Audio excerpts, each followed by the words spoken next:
Blog Talk Radio.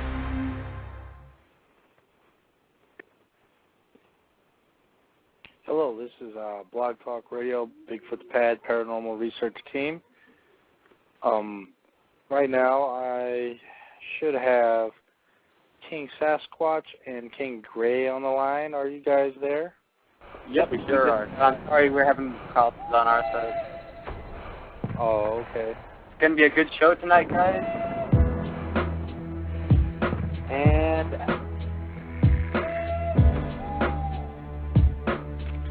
between what we see and what we think we know and believe, there are worlds. There are things that we cannot understand. Bigfoots Pad Paranormal Investigations team is in charge of the field. Bigfoots Pad Paranormal Investigations team.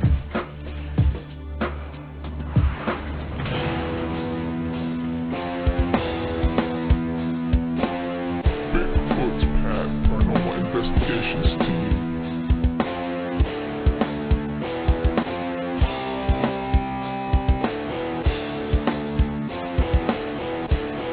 Bigfoots Pad Paranormal Investigations team.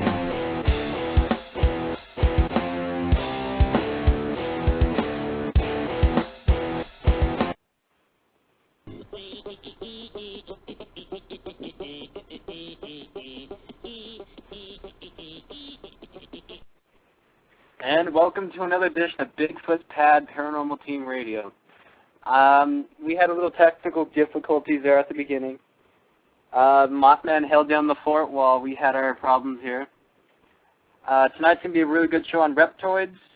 For those of you who don't know what a reptoid is, it is a sub-alien species that may be living among us on Earth. And I'll let my co-hosts introduce themselves. Hi, I'm King Gray, also known as Tim. I am Mothman Warrior 1.0, also known as... And I always have to, let's start the night off by talking a little bit about the different types of reptoids and a little bit of history.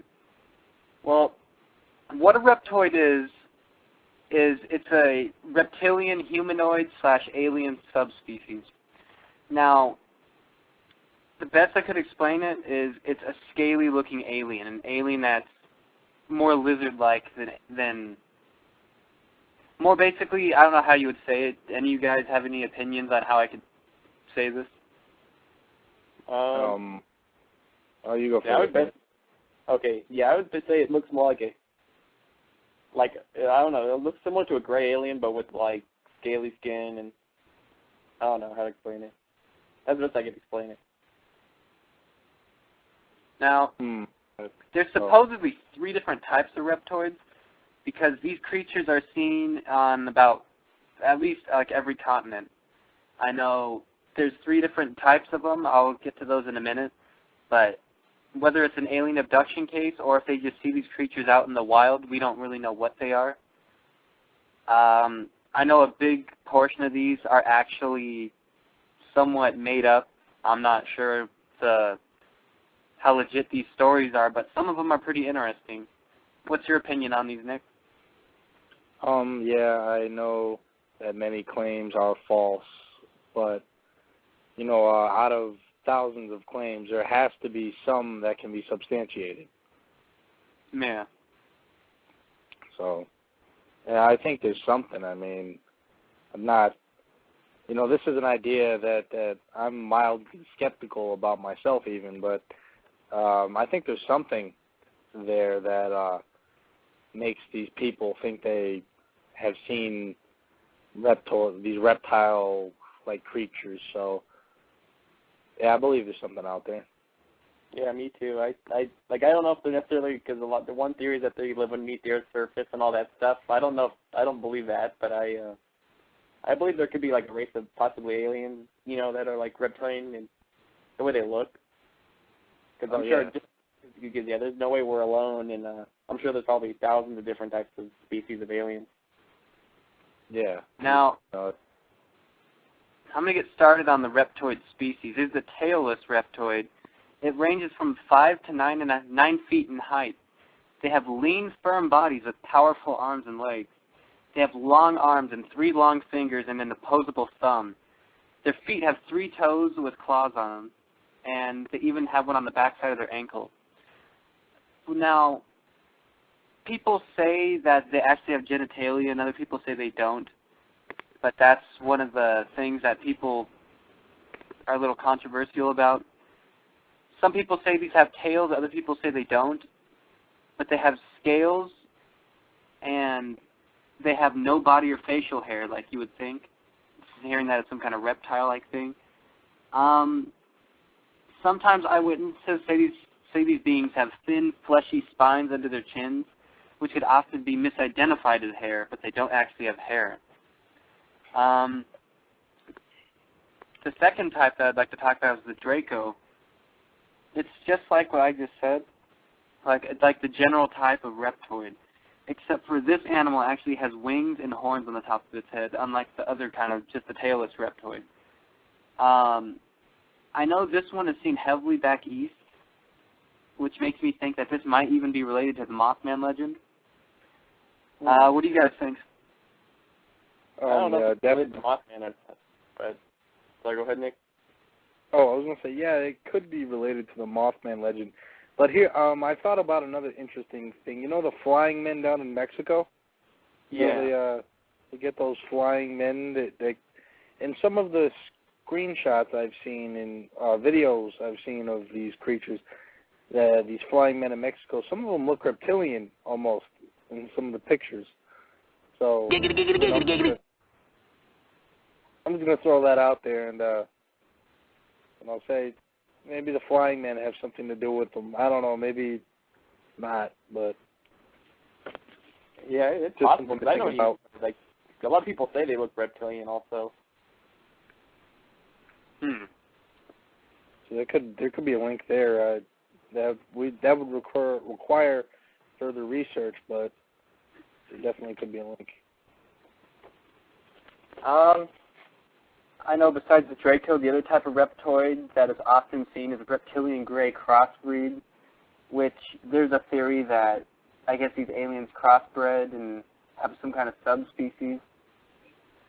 It looks just like a gray alien except for it has claws, and it has more muscular, as best I could say. Pretty much like the super gray. Now, do you think that there's a possibility that these two could have gotten together, Nick, or? Yeah, there's a possibility. I mean, definitely, if you explore the theory that the reptoids are a form of alien species, there definitely could have been crossbreeding between the two species. So, another thing to think about. Tim? Sorry, my phone's cutting out. I think that it's possible that they could be, like, interbred, maybe. But I heard that that the reptoids, they also experiment with, like, human DNA and everything because they prefer, like, the gray aliens prefer to have human hybrids compared to the reptilian hybrids. But I don't know. It's possible. Yeah. Now, right now we have 50 minutes left in the show. I know it's pretty early, but we are going to prepare ourselves to talk about something really controversial, which is the origins of these creatures and where they came from. And we will be right back after this quick commercial break. Do you have a case for the Bigfoots Pad Paranormal Investigators? Do you have some sort of cryptid or ghost haunting your home? Well, you are in luck. The Bigfoots Pad Paranormal Investigators can help you out. Just go check out our website, www.freewebs.com/BFPteam, and fill out a form, and we will be with you in a moment. Or you could go on to our forums, bfpteam.yuku.com, and we will help you. Again, this is King Sasquatch, and you are listening to Bigfoots Pad Paranormal Team Radio. Mr. Bucket, post your balls in my top. Mr. Bucket, out of my mouth I go pop. The first to get their balls in, Mr. Bucket wins, but look out! I'm Mr. Bucket. We're all gonna run, Mr. Bucket. Mr. Beckett from Milton Brown.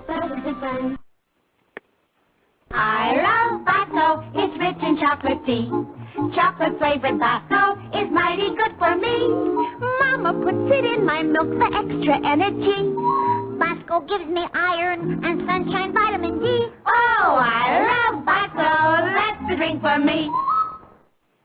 And we are back from a commercial break. And I love Bosco. When Reptoids are the thing for me.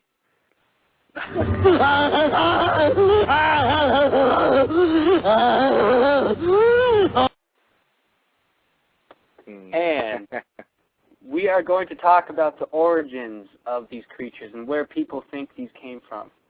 Now, I'm going to start with the possible polar origin of reptoids, which means they came from the Earth. They're not extraterrestrial.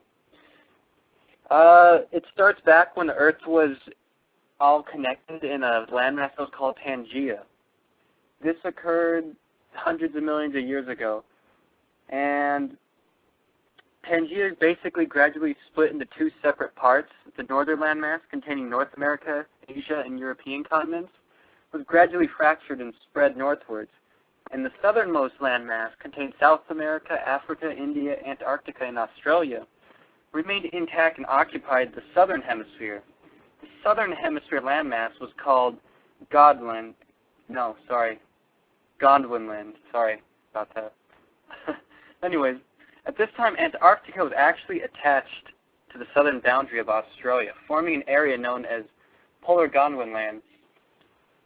Although it was located in the Arctic Circle, fossil records actually indicate this area enjoyed a climate similar to the state of Oregon.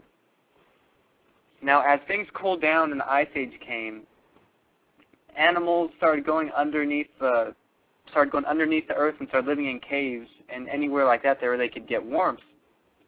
So you actually had full-on caves full of like hundreds of these dinosaurs running around. Anyways, the most famous dinosaur that actually helps prove this was called Lialosaurus. Lialosaurus was actually discovered in 1987 by Tom Rich in Victoria, Australia. This dinosaur actually, when they did a CT scan on this thing, it actually showed its skull and had actual eyes that were adapted to living in pitch black, and its body could actually digest whatever ate in the cave, and its body basically over time grew to live in this cave. There's reports that say that this creature is still out there somewhere, although they were supposed to have died out a long time ago. But as scientists get deeper and deeper into these caves, they get more and more different types of dinosaurs. But anyways, they think that these dinosaurs may live underground and might have actually evolved into these reptoid-like creatures. Here's some reasons why it could be real. It said Lialosaurus and polar-type dinosaurs actually were hypersensitive to light after living underground. It said they were forced into the dark for shelter and to avoid the bright light. Just like nocturnal animals, it's possible that they went in caves and large caverns close to the earth, because animals still do that nowadays. I know they said that the weather conditions, we actually have animals that do that nowadays. Like, they still go in caves in that same exact area. But they think that, like I was saying, these things might have evolved over time into these reptoid creatures.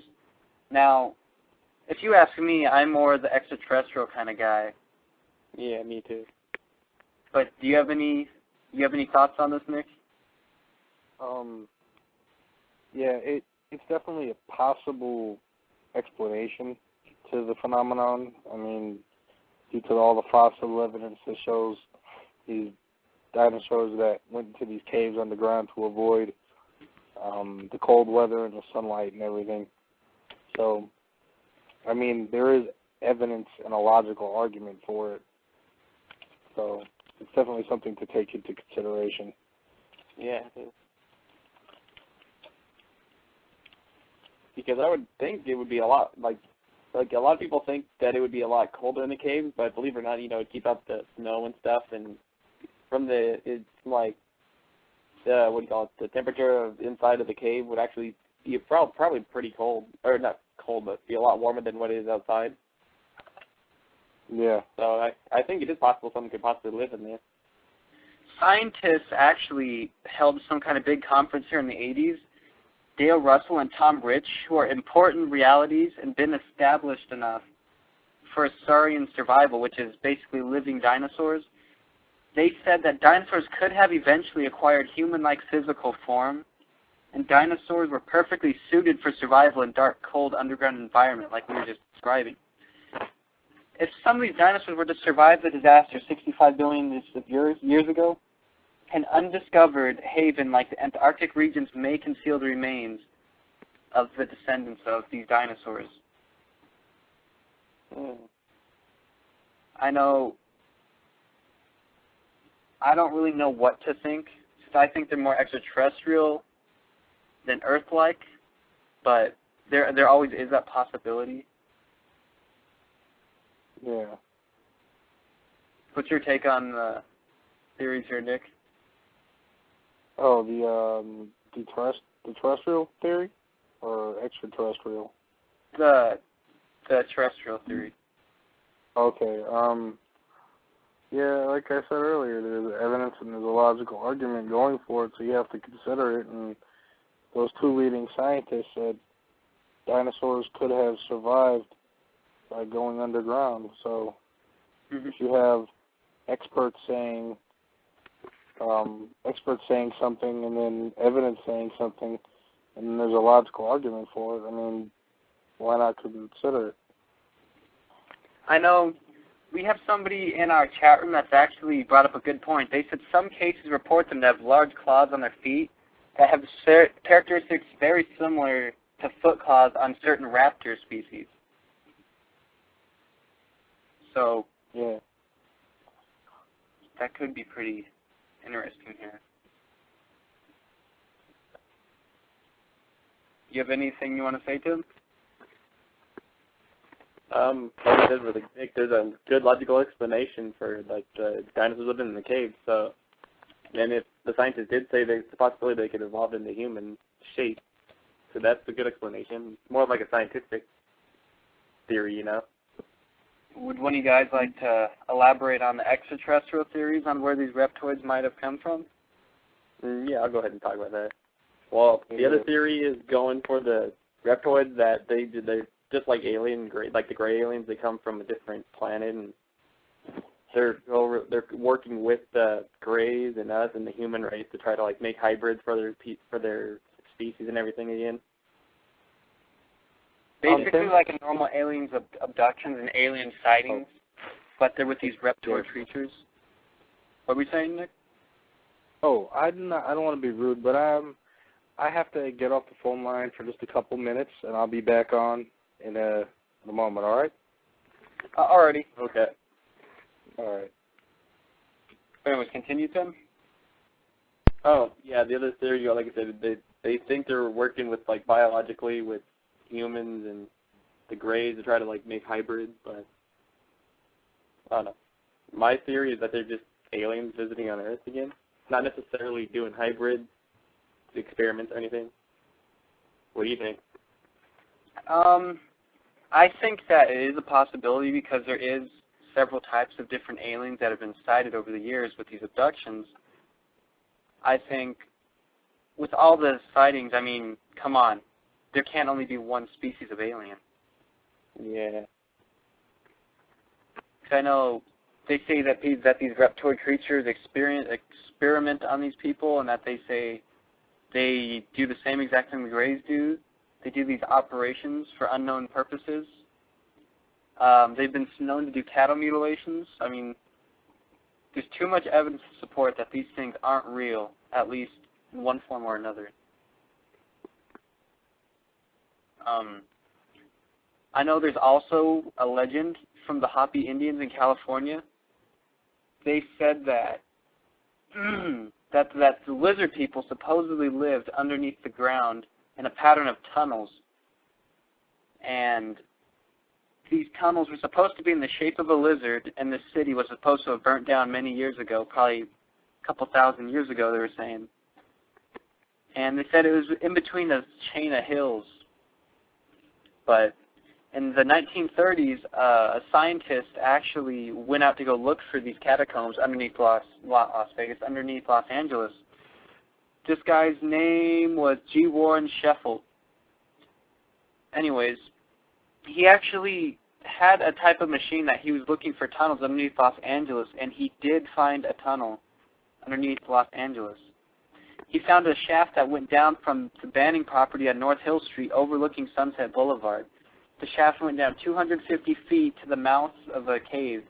And inside this cave, supposedly, he found 33 structures. Wow. I'm not really sure on exactly a lot of the details here. But I guess this actually made it into the Los Angeles Times in January 29th, 1934. And this city was shaped like a lizard. And it's exactly what the Indians said this thing was. And I guess they found some kind of scribe or somebody told them that they heard a legend that it was dug with powerful chemicals, not by power tools. Kind of weird. Yeah, just a little. They found some kind of writing that they said was petroglyphic. It said they had large rooms and domes. And they said that the city of Labyrinth housed 1,000 families. And it said that they lived off of herbs. And so I think this was those lizard people that they were talking about. That's pretty weird. Having technical difficulties on my side. It's okay. Yeah, like as Nick said before, I'm a little skeptical on these topics, but I believe they're more like extraterrestrial in origin.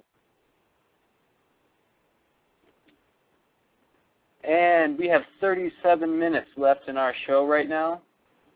We are going to try to get the hold of the Mothman Poirier again, see if he's having problems, and we will be right back after this quick.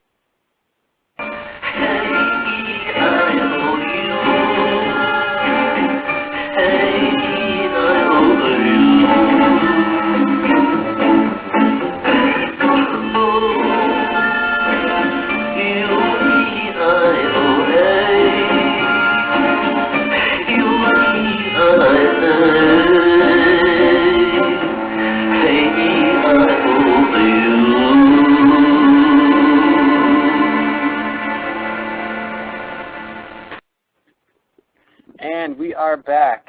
I think the Mothman is back on the line. Bam, I'm back. And we are waiting for a caller right now. He goes by the name of Bill. And he wanted to talk a little bit about the dinosaur origins or the terrestrial origins of these creatures. Oh, cool. Yeah, that should be cool. Definitely. Having some issues over there, Nick, with your phone? Oh, yeah. That's always fun. Yeah. Definitely. Sorry if I'm not talking here for a minute, guys. I'm typing. Oh, no, that's okay. Oh. But I've even heard something. Wasn't there an article, Jared, saying that reptoids actually had raped human beings or something? 1 minute. We have a caller on the line. You are on the air. Hi. This is... Hello? Oops, 1 second. Sorry. Hello? Sorry, you accidentally got muted there for a second. You there? Okay, yes, I'm here. This is Bill. Hi, how you doing? All right. Yeah, what I was suggesting was that,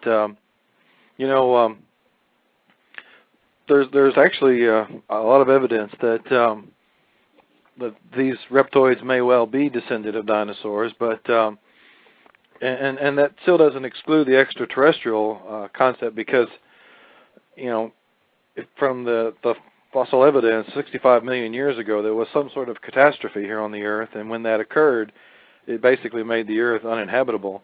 If any of these dinosaurs had evolved enough intelligence to actually have space travel, then it would have been a smart thing for them to do to leave. Some may have gone underground to survive, but the real smart thing to do would be just to leave the planet completely and go find someplace else that would be less hostile to live at and it may well be that now they're coming back, and they want their home planet back, and we're here in the way. So that could be a problem, you know. Oh yeah. That kind of creates an inherent conflict. And what do you think of that, Nick? That's very. But we haven't heard your opinion yet on the evolving or space travel of these evolved creatures or anything, because we heard our opinions. I was just wondering, what do you think on all this? Oh, I mean, they could have evolved the capacity in their brains to build space traveling vehicles or whatnot. I mean, there's no evidence to prove against it. 65 million years ago is a very unknown time period to us. So I'm definitely very open to the idea. I know, just like Bill was saying, that we might be in the way of their planet. In 1978, supposedly, a guy named Thomas Costello he worked for a government base in Dulce, Mexico, or New Mexico, and they said that that these beings actually do come from outer space somewhere.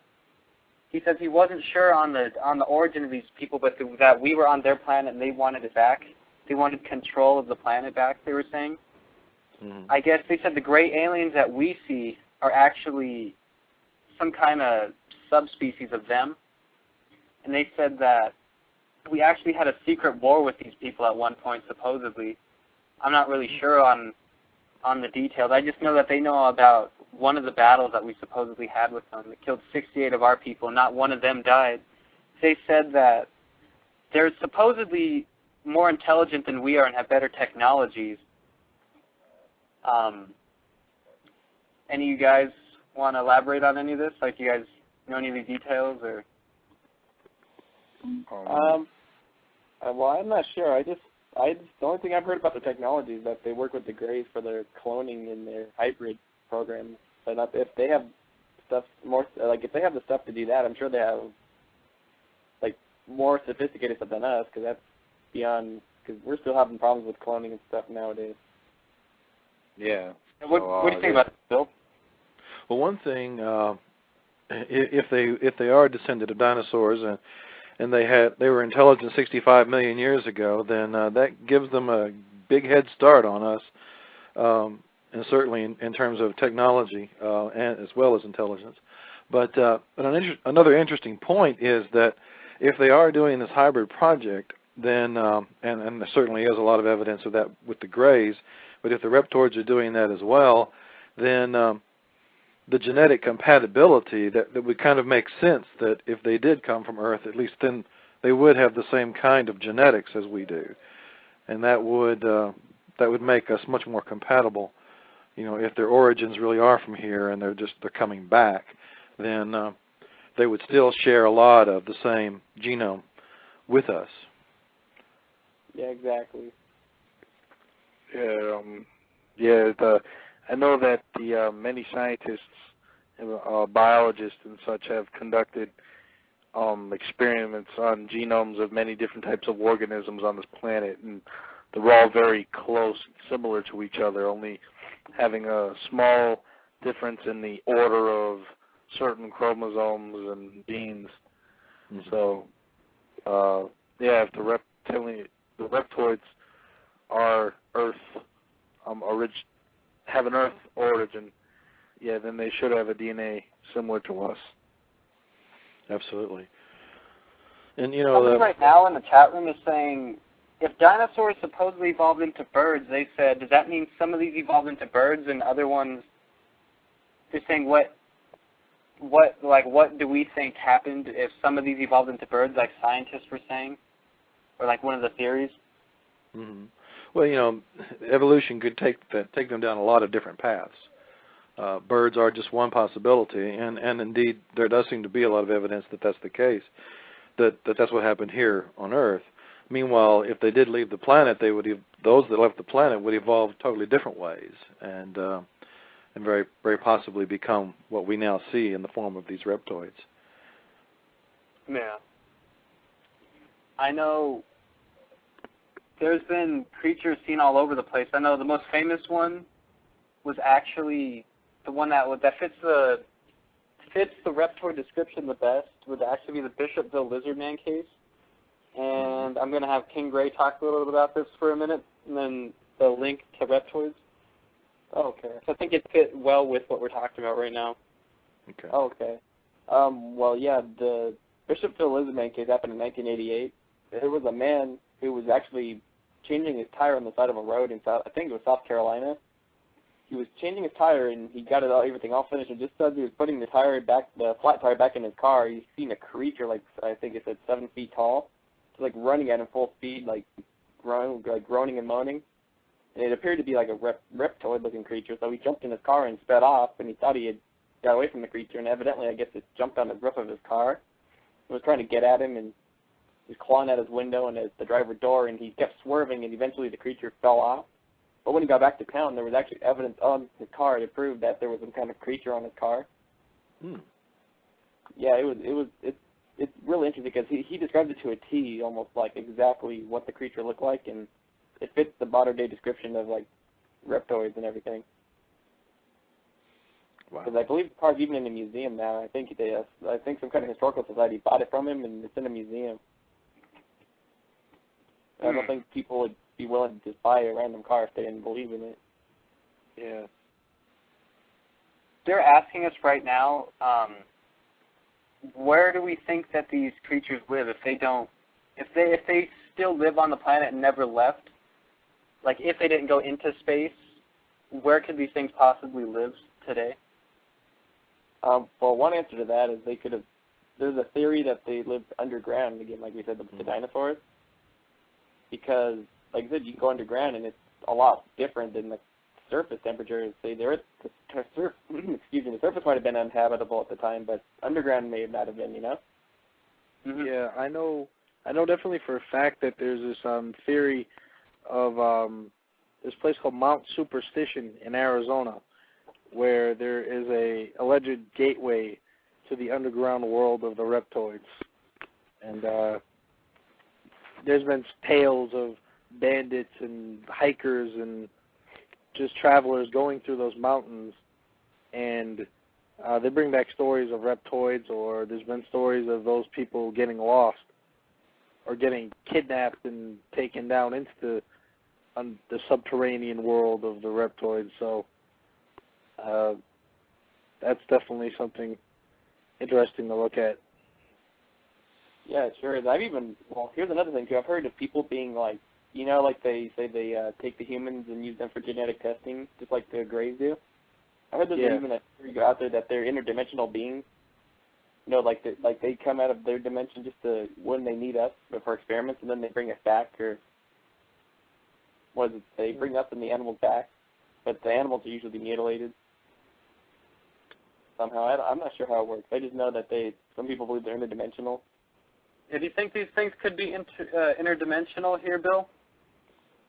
There's certainly a possibility. Now the underground theory is quite reasonable too. There are a lot of rather large subterranean chambers. I personally don't subscribe to the hollow Earth theory. I don't think the Earth is hollow, but there are a lot of chambers, and some of them quite large. So while the Earth might not be hollow, at least the crust has a lot of characteristics like cork, you know, where there's lots of hollow spots down in there, and a lot of that could certainly be places where beings could live. There's certainly a history of humans doing that too. In Turkey, there's an area where people lived underground in chambers for many centuries. And so it's certainly conceivable that other beings could do the same. Oh, exactly. Yeah, and but the humans in Turkey, if I'm thinking of the same thing, isn't it where like the early Christians went? Yes, that's exactly it. Basically, to hide from the Muslims to survive there. Yeah. I thought I knew what that was. I was thinking to myself, was that exactly what I was thinking? Mm-hmm. Yeah, and there's still some chambers they haven't even found there. I mean, they know that there's a lot of exploring has been done there, but there's still places that still need further exploring. So there's no telling how deep some of those chambers could go. And they found wells that are underground so they have water supply. I mean, there's certainly adequate facility to be able to survive in long term like that underground. Yeah. Well, that was most recent. I was thinking again too how earlier we were asked about how if it's the dinosaur theory, how they may have evolved. Like the ones that stayed on Earth may have changed different into the birds, and all the reptoids we know now they're the ones that left the Earth. Because there's because evolution, like you said, can take many different paths. Because, for example, how there were Neanderthals and there's other subspecies of humans. Mm-hmm. Yeah, exactly. So who's to say that the same thing didn't happen, but with them? And certainly different origin species could have evolved into different kinds of, which is why some people report variations on these reptoids. I mentioned, I think, in the chat room that the Deinonychus and the Oviraptor and the Velociraptor, all three of those raptor-type species, have a lot of characteristics, especially that large claw on the foot, that's very similar to what we see with some case histories. But there are other types that don't have those characteristics, that are rather different. There was a species of dinosaur called the Steinonychus that was actually omnivorous, so it ate both plants and animals. And now these raptors are much more carnivorous, but these Steinonychus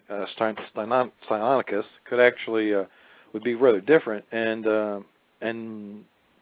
not quite so fierce looking to us, But yeah, and in underground facilities, their skin would very probably evolve to be very pale. So even some of the species that are like the greys, even could be rather similar to them in appearance, And there have been some reports of some certain cases, particularly in Australia, I believe, of some species that look similar to the greys in some respects, but they talk about them coming from underground. So who knows if that could be in some way related to the same topic in some way. Oh yeah. I know some scientists. They brought up a good point because somebody was just writing this to us. They were saying that scientists from around the world, whether it's in southern Australia or it's in South America, where the deepest caverns in the world are today, it said that they actually went to the Aborigines, the Aborigines people, and some of these other, I don't know what you call them, undeveloped people. And it says that a lot of their gods are actually of snakes and dragons and lizards. I don't know if that has anything to do with these lizard people or the reptoids, but they were saying that this may have some kind of link to the reptoids. Because supposedly if they live in these deep caverns, and the deepest caverns in the world just happen to be where these people are at, they're wondering if they might be seeing these reptoids. Or there might be a link. There could be a link. Definitely. I mean, you look at the ancient Egyptians and their hieroglyphics and how some of them depict UFOs and alien-looking creatures. So the ancient world and ancient people definitely show they have things to show us, stuff that's happened in the past that we don't have a full understanding of. I know people were saying that, I forgot what part of the world this is in. I know this is pretty bad, but people were saying that, I don't know if you guys have seen, you probably have, where when you fly over these certain islands, you could see shapes of birds and things like that and made out of rocks.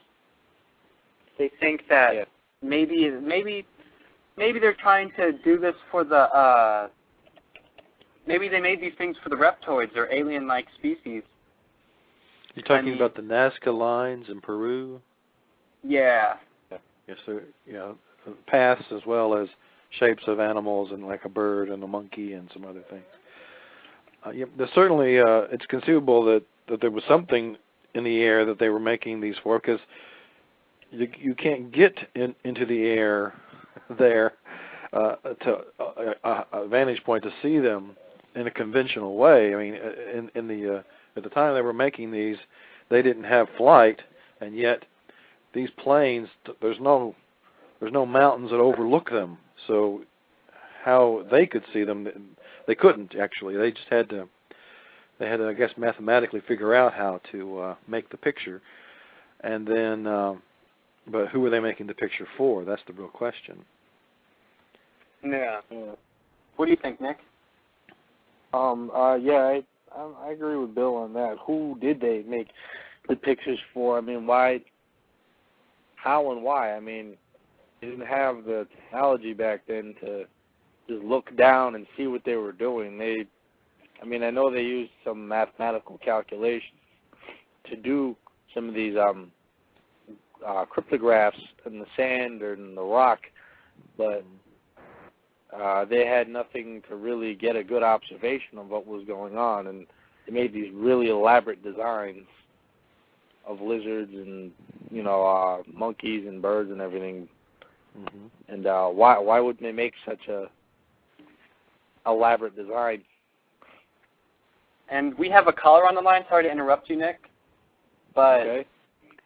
210 area code, you are on the line. Hi, this is Boogeyman. How are you doing? We're pretty good. How are you? Well, okay. I ain't getting the sound on the thing, but so you're what do you call it? You're like Bigfoot, right? Basically, right? Reptoids? Yeah. What is that? Is that like a Sasquatch type thing, right? Bigfoot, right? Would any of you guys want to talk to him about a general description of a reptoid? Oh, sure. Yeah. What is that? What is that? Sir, it is the best way to describe it is it's a creature that's around 7 or 8 feet tall with pale, scaly skin, and some have spikes underneath the chin, or there are different varieties that have wings, or it's a giant reptile, like a giant lizard that walks. Where have they seen the most at, or reports?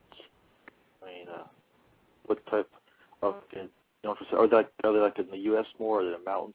What type of environment they usually see? To say. Yeah. Oh, go ahead, Jared. Oh, you can take it if you want. Oh, okay. Yeah, they're usually seen in mountainous areas, areas where there are caves that go deep down into the ground, like King Sasquatch just mentioned earlier, with the indigenous people of South America and Australia, how they have gods and figureheads of creatures that resemble the reptoids. They live around these areas where these deep caverns go into the ground, so there's definitely a connection with that. But most of them occur. So like the recordings of this in certain ways in past, I guess, or the past history of I don't know, civilization stuff, right? You know, they're recorded, right? Yeah. Well, yeah, they've been recorded for quite. That is very interesting. Because, what do you think is up? What do you think they are? What's the story behind them, in your opinion? My strongest belief is it's probably maybe a form of extraterrestrial that has come down, and they've colonized our planet and gone deep into the earth and have established their own civilization or base or whatever. Like, we want to go on the moon and we want to make a small lunar city rather. I think the reptoids have done the same thing. They've gone out and found our planet and they want to check it out, so they've burrowed deep into the earth in these caverns and established these subterranean cities. Would you say they're intelligent, you say that, right? Yes, they are very intelligent on all accounts. Well, that's very interesting. Do you think they'll make like a hybrid type thing? You know, possibly. Yes. Oh, yes, they could definitely be a hybrid. There are actually some genetic experiments that have been theorized that have been associated with reptoids. Well, that's very interesting. Because and you said they're like I guess man size, right? They're actually taller, man. Actually, 7 to 8 feet tall. Really? Wow.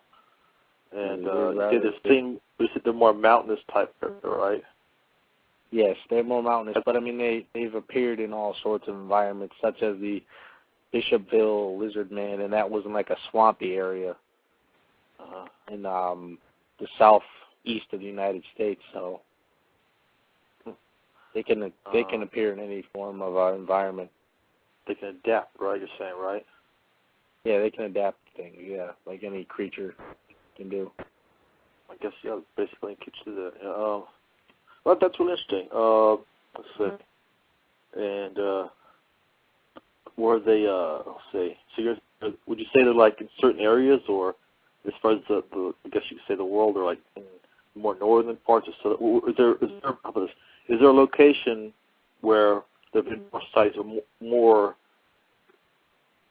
seen? Let's say I know. Let's say the Yeti. Okay, more geographic. Like, Yeti's okay. They're like in the what do you say, like up in the north in Asia? You know, they're okay. Is there like a geographical area that you think they're more out of?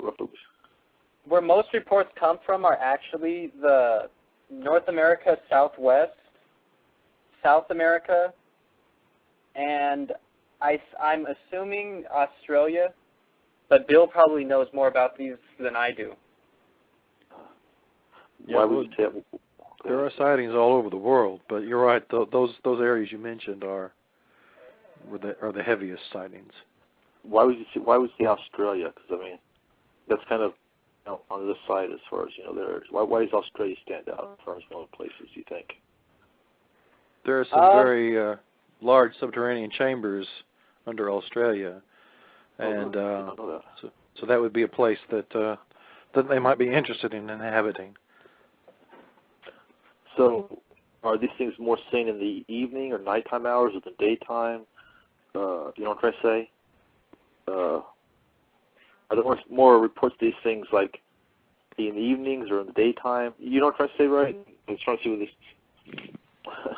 How can I say? Yeah, I'm trying to. Would you see more and more sightings in certain times of day, or when do you think they might come out? You know what I'm trying to say? Well, I think that they probably come out more at night. I mean, if you look at the theory of the subterranean dinosaurs going underground, as Bill mentioned earlier, like animals that are modern day, that live in caves, they are very sensitive to light. So it would just be common sense then to see that all these sightings mostly occur at night. I mean, I'm sure some occur during the day too, but they're generally nocturnal. So you're saying this might have been like how can you say it? Aliens, or how can you say that thing? Which might come down, let's say, I don't know, hybrid with some sort of reptilian creature, you think, possibly? Is that a possibility? Yeah. I actually think so. Well, yeah, because, let's see. Well, that's really interesting. And they got scaly features, is that right? Yeah, it's supposed to be like an upright. It has like very human features, like just like what you think of as a human, but it has like scaly skin, and I think about 6 or 8 feet tall. Yeah. Yeah, it's the most common. Some people say they have red eyes and stuff, and they have claws, but it just depends. Yeah, there's variations on eyewitness accounts. Yeah, exactly. Really? And you're saying they're mostly in the like northwestern type, or the western part of the United States, right? It's in South America and Australia, Southwest. right? Yeah, southern hemisphere, or is where most of the sightings occur. The southern hemisphere. That's very interesting. I've never heard of these creatures before. I mean, I've heard of several things, but not these. We call it cryptozoids, right? Reptoids. Oh, reptoids. Sorry about that. It's fine. My chat room thing is not. I can't hear the sound. Okay, so if you don't know, I just listen to my phone. So that's really interesting. That's really interesting. Have these things been sighted? Have these things been sighted more recently, or they've been like all through? You know, well, sorry, that you answered that question earlier because there are other civilizations they're recorded right in certain ways. Well, they've had sightings of these things have gone back to at least the early 1900s and 1800s. I pretty much only look up the modern things, but I know Bill probably knows some of the other cases, or like the sightings or reports. Yeah, mostly most of what I have studied is relating to modern stuff.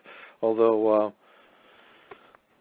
certainly, if we look at some of the mythologies of the past, it's certainly conceivable that some of the kind of creatures that are described in mythology might have some basis in reality.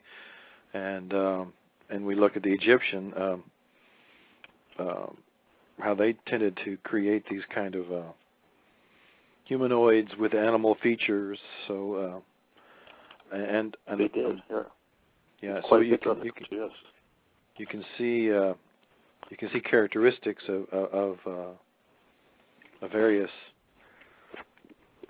beings of this sort that stretch way back in history. And I believe someone was earlier talking about some Native American legends about who was it that mentioned that earlier? It was the Hopi Indians. Right. Yeah. So there's certainly a lot of examples throughout history as well as in the present day that touch on this. That's I'd hate to cut you guys short, but we only have 5 minutes left in our show. Yeah. And we are going to continue a little bit on this tomorrow's show, which I'll have King Gray talk a little bit about tomorrow's show. Yeah, tomorrow's show, it's going to be at 8 o'clock Pacific time, and it's going to be about UFO abductions and like UFO sightings. We'll try to correlate a little bit with the reptilians in there, too. Yeah. Okay. Well, I started just kind of tail end your show. It sounded like a very, very interesting show and stuff, you know, because I think, in my opinion, there's a little bit of a, how can you say it? When you go back to, how can you say it? You know, ancient times, you know, Mm-hmm. you know, they have, let's say, marks, you know, if they've seen these things, you know, and it's around them, you know, there's some truth behind all this stuff. You know what I'm trying to say? Yeah. Because, I mean, even what do you say about Bigfoot? Okay, they've got like marks and these things on, how can you say it? Indian cave dwellings and stuff, you know. So I mean, yeah, but it's very interesting subject. I just wish I would have came in a little earlier, you know. Oh yeah. You can call in tomorrow's show. We'll be taking callers pretty much the whole day. Yeah. Okay, what time? You said it's what times again? 8 Eastern, you said, right? 8 Pacific times. 8 Pacific, right? All right, I'll try to make it. But yeah, this is definitely interesting. Oh, nice talking to you guys. Oh, yes, you too. Thanks for being on. Oh, good to you. Thanks. No problem. Thanks for accepting the call, and I'll be tuning in tomorrow. I'm going to go ahead and add your show to my favorites, and so I'll be able to keep in touch. Oh, okay, yeah. You're welcome to call in tomorrow if you have any kind of stories or anything or comments you'd like to add on, because tomorrow's show is going to be on UFOs and alien abductions. Sure. So you'll be talking about the hybrid project there too? We could. I would be very interested. You know, frankly, I listened to a show recently that had David Jacobs talking about his take on the hybrid project, and he feels they've come along quite a ways. I'd be interested to know if anybody has any data on how far they think maybe the reptoids have come with any hybridizing. To what extent they might have introduced any of their hybrids into society, that sort of thing. Tomorrow. Nice talking to you guys. All right. Nice talking to you. Thank you very much. I appreciate it. Okay. Bye-bye. Bye. But yeah, I guess that concludes tonight's show. It was pretty good. It seemed to fly by really quick. But yeah, just again, feel free to call in tomorrow, guys. Where tomorrow's topic again is about UFOs, sightings, abductions, and just alien sightings. It should be a really good show. We're looking really excited for it. Yeah. So yeah, but once again, if you guys want to go to our Blog Talk Radio website, it's blogtalkradio.com/BFPteam. You could always check out the show times and just the topics and everything. Or if you want to go to our main website, you can go to freewebs.com/BFPteam, and we'll have a listing of everything on there too. But anyways, I'm King Gray, and y'all have a good night. Yep, and we're going to leave you with the song. And again, I'd like to thank all of our callers, and tune in tomorrow at 8 p.m. Pacific time, and we will talk to you guys tomorrow. All right, have a good night, everybody.